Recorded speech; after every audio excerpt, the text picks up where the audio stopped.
खरीपाच्या तोंडावर विदर्भामध्ये शेतकऱ्यांची लूट सुरू झाली आहे। कृषी केंद्र चालकांनी बियाणांचा काळा बाजार सर्रासपणे सुरू केलाय।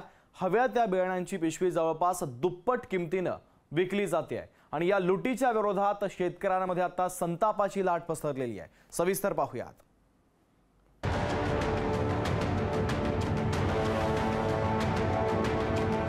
अकोल्यात बियाणांचा काळा बाजार, ठराविक बियाणांची दुप्पट भावाने विक्री, कर्जबाजारी शेतकऱ्यांची पिळवणूक।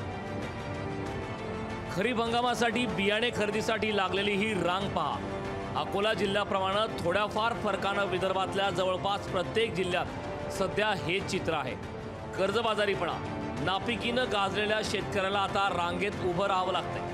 कोरडवाहू कपाशीच्या बियाणांसाठी शेतकऱ्यांना नाडलं जाऊ लागलंय।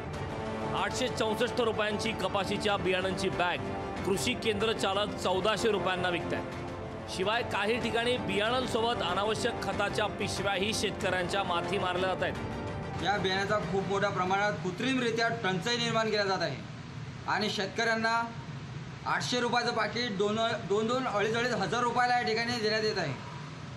काळ्या मार्गाने छुप्या मार्गाने शेतकऱ्यांची लूट अक्षरशः अकोला जिल्ह्यात खुलेआमपणे दिवसाढवळ्यात अधिकाऱ्यांना माहीत असताना सुद्धा चालू आहे। सकाळी 6 वाजतापासून शेतकरी स्वतःचे लेकरं बाकरं घेऊन या ठिकाणी अकोल्यासारख्या शहरात येऊन लाईनमध्ये उभा राहते, पण त्याच्या हाती 2 पाकिटे दिल्या जातात।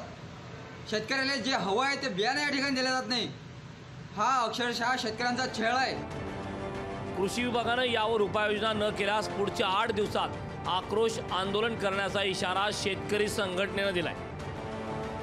कृषी विभागाने पथकं जे नेमली त्यावर ही जबाबदारी द्यायला पाहिजे की जिथे जिथे काळा बाजार चालू आहे ते शोधून काढा आणि कारवाई करा। येत्या काळात जर कृषी विभागानं जे ब्लॅकनं हे विकत आहे जादा दरानं पाकिटं कपाशीचे त्यांच्यावर जर कारवाई नाही केली तर निश्चितच स्वाभिमानी शेतकरी संघटना शेतकऱ्यांना घेऊन कृषी विभागाच्या विरुद्ध तीव्र आंदोलन करेल।